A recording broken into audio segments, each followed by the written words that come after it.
In today's video, we will implement end-to-end code-first entity framework implementation, including the service and the data access object layer using GitHub Copilot in few minutes, which would typically take hours for a developer to build.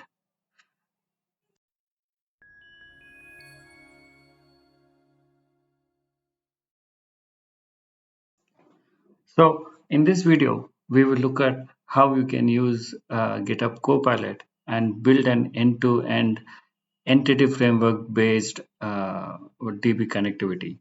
So we will begin by using the code first approach and create the DB context followed by the required DB sets and the models. And we'll also use GitHub Copilot to generate the initial LINQ queries to get the data from the database from using entity framework and then build an API around to return a list of orders based on the status. So we will the idea of this video is to showcase how GitHub Copilot can help you build an end-to-end data connectivity layer with writing almost no code and use the code generated by GitHub Copilot. So to begin with, let's understand what we have and what we're going to build. I have the local, this is my local server, the data SQL database server, wherein I have created an order DB. And it just has one table for the purpose of this video. So if I say select star from TBL orders and say execute, you see there's a simple table with four columns: status, customer ID, date of order, and description. ID here is the auto increment identity column. So what we're going to do now is you build an API which can connect to this server, this database, and the table, and get a list of orders. And the code is generated using GitHub Copilot. So let's begin by creating an web API project. I'll say gc.api.entityframework.demo. I'll say next. I'll keep everything default, whatever comes up settings here, and let it go ahead and create the project. Now the first thing we'll have to do is install entity framework from the NuGet package manager.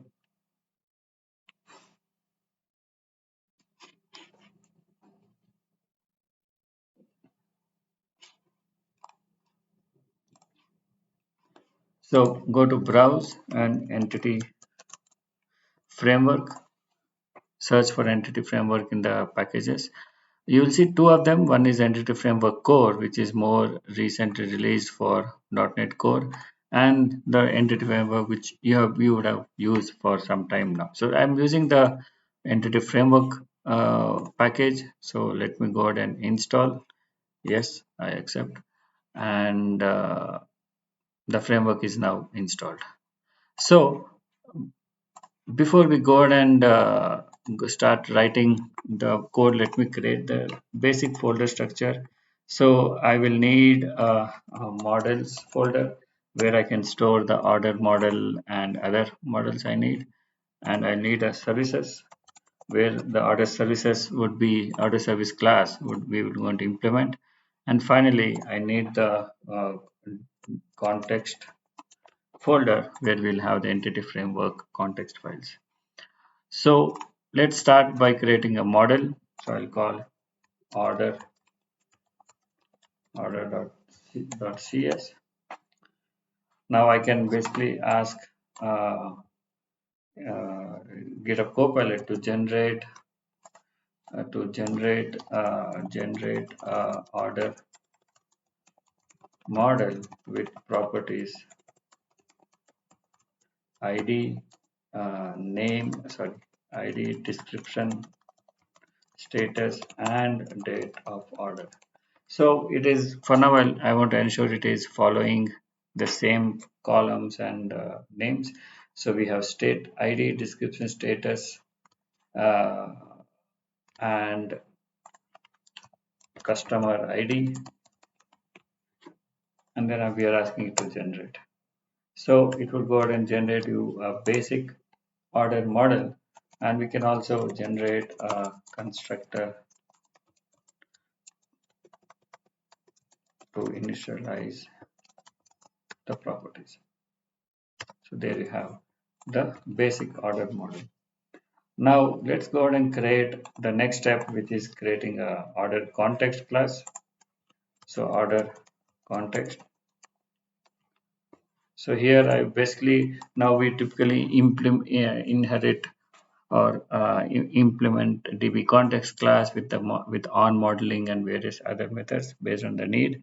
So all I have to do here is generate order DB order context class and connecting to order DB server. So now it would basically generate me order class DB context, which I can go ahead and inherit or using statements. And I already have the model for order created. So here I have and I'll have to also install the um, DB context class. So let me go ahead and install the missing packages.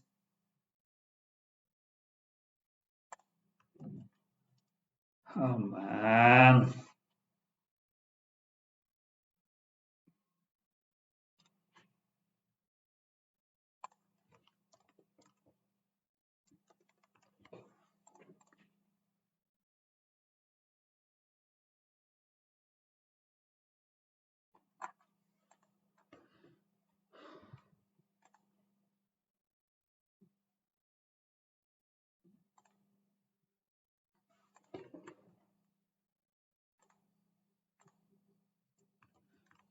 So here I have the basic DB context file, which has the order status defined and the basic information that is needed for the context to connect to the database. Now we are all set. We have the order model with the base with the same similar fields and information as the table. We have the order context, which has the details to connect to the order DB. Now what we need is the service class. So I'll say order service, and here is where you will have your generate order service and with order context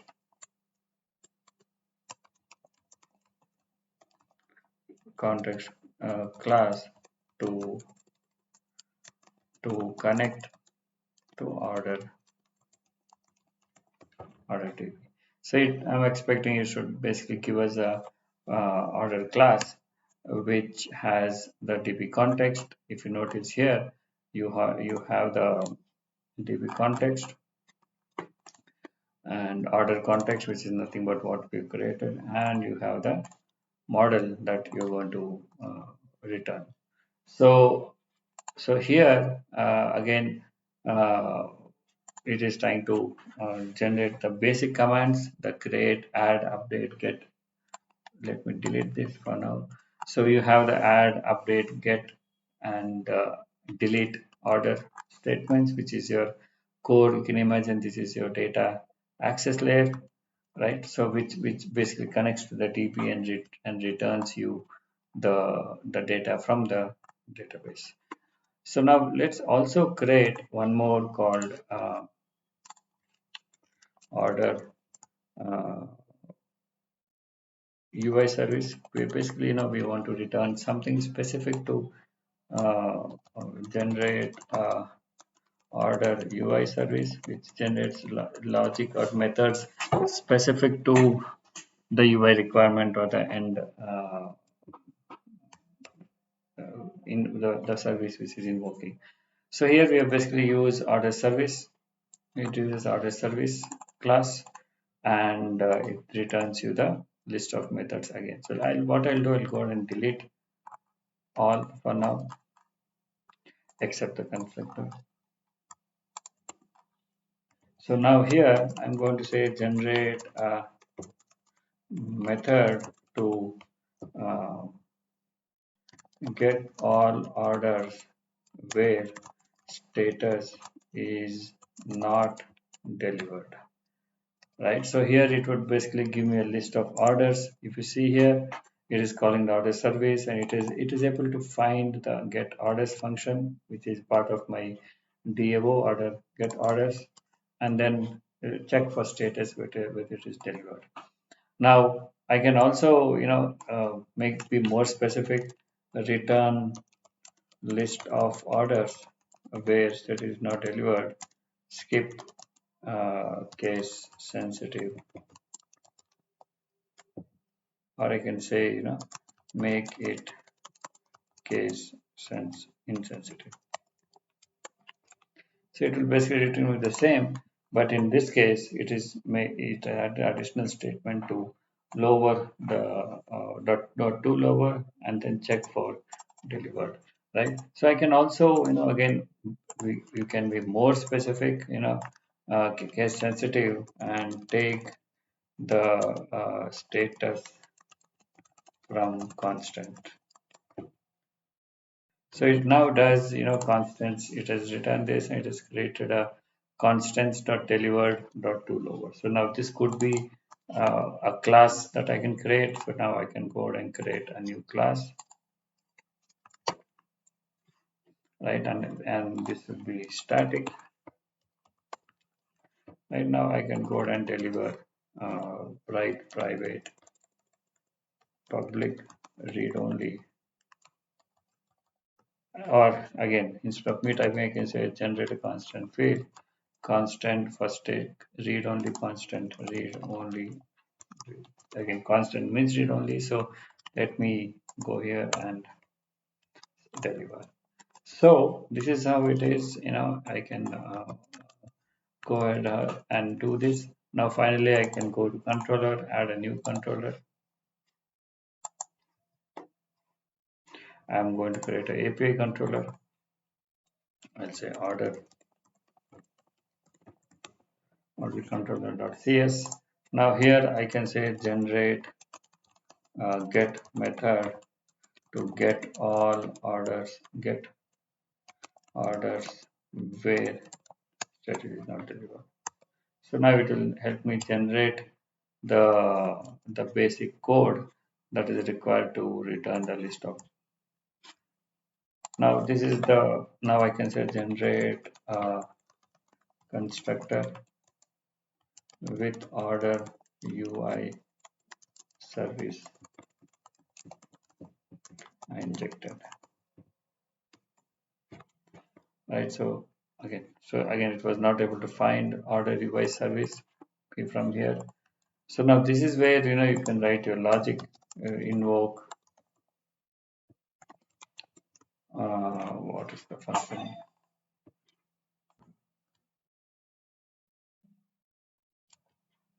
So this is where you can write your API to invoke the method order UI service to get orders which are not delivered.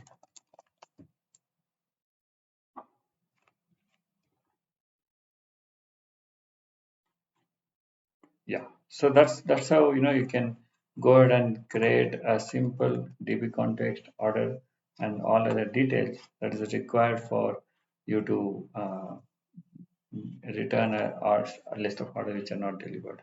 As you have seen, most of the code I have not written except creating the structure and the clarity that is needed to what to ask, and most of the code is generated by GitHub Copilot.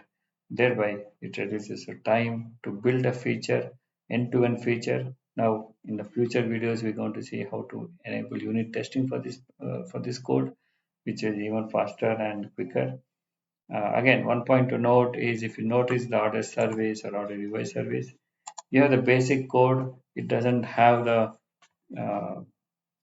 the required null checks or exception handling, and all those you need to add that to make this code production ready. But the GitHub Copilot will help you to generate the code quickly and save time, which you can then use to make it much more relevant and production ready code.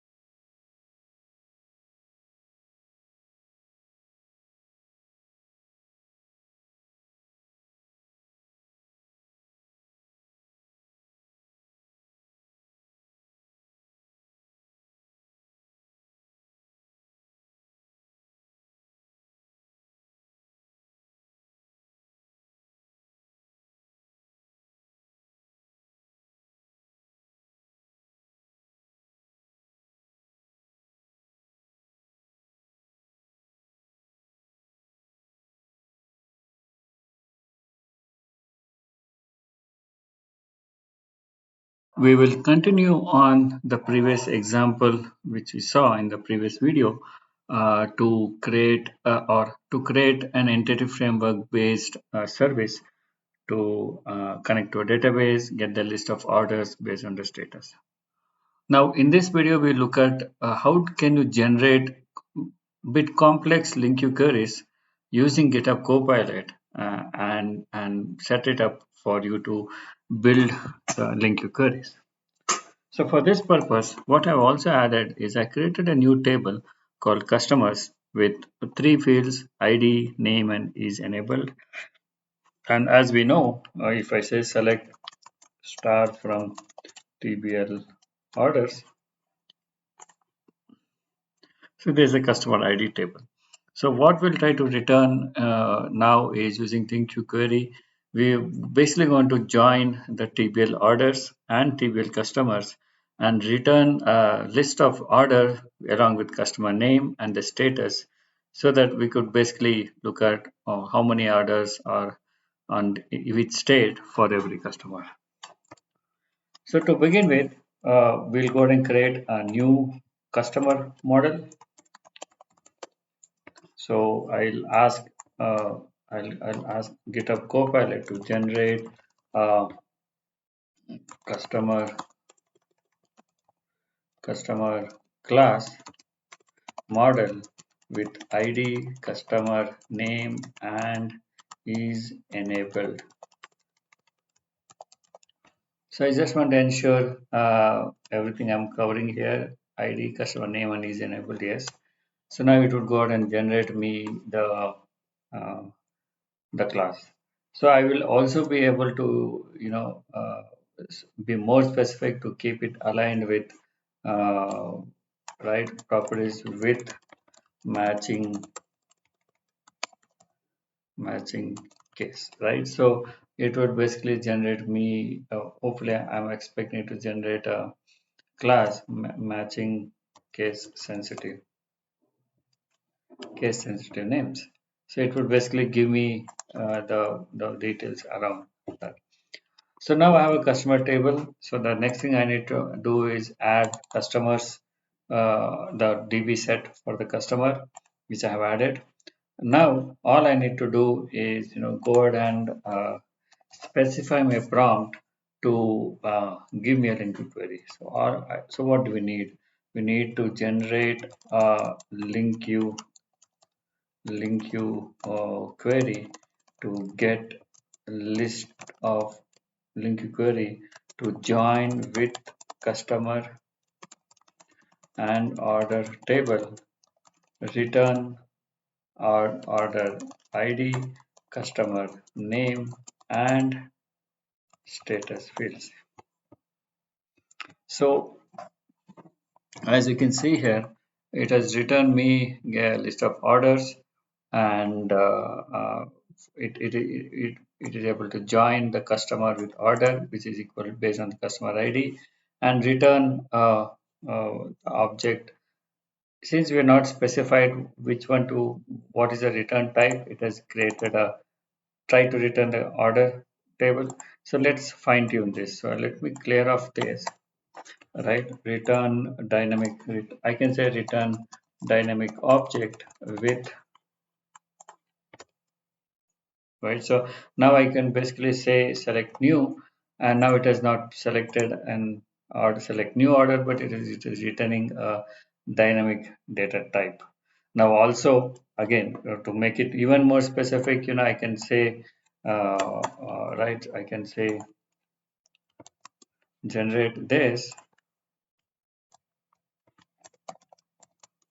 generate a new model order info with properties ID and return order info object. So now I'm expecting it to return me the details around this, and now it is asking you to add additional properties and all those details. So it's basically got confused. So what we are asking it is to generate the return order. So what we are asking is to generate So we'll ask GitHub Copilot to generate a LINQ query to join customer and order table and return order info object with properties ID, customer order ID, customer name, and status. So it would basically give me the required class and details and a list of order info. Now, as you know, order info is not currently available.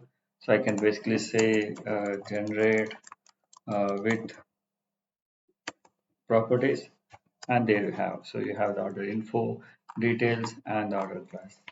So this is how you basically, as long as you have the clarity of what you're looking for, what are the tables you're trying to join, you will be able to utilize GitHub Copilot to generate the LINQ queries which is needed for your application and your features.